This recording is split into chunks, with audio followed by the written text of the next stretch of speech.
અમદાવાદ જિલ્લાના વિરમગામ નજીક આવેલ વલાણા ચોકડી ઉપર ટ્રેક્ટરના ચાલકે ડિવાઈડર સાથે અથડાતા ટ્રેક્ટર ટ્રોલી પલટી ખાઈ જતા એક વ્યક્તિનું સારવાર દરમિયાન કરુણ મોત નીપજ્યું હતું। પોલીસે આ બનાવની વધુ તપાસ ચલાવી રહી છે। ફરિયાદી મિનેશભાઈ બળવંતસિંહ સુવર્ણ રહે દાહોદના જણાવ્યા મુજબ પિતા ખાનગી કંપનીમાં મજૂરી કામ કરતા હતા।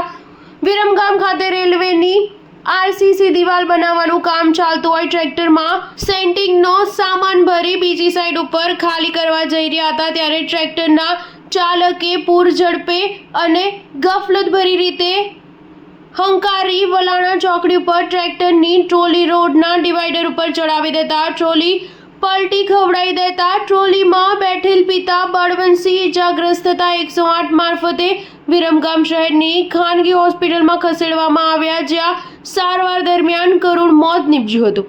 આ બનાવમાં ટ્રેક્ટર ચાલક રાકેશભાઈ કટારા રહે મેઘનગર જાંબુઆ સામે ફરિયાદ નોંધી વધુ તપાસ વિરમગામ પોલીસ ચલાવી રહી છે। Star news 7 Viramgam.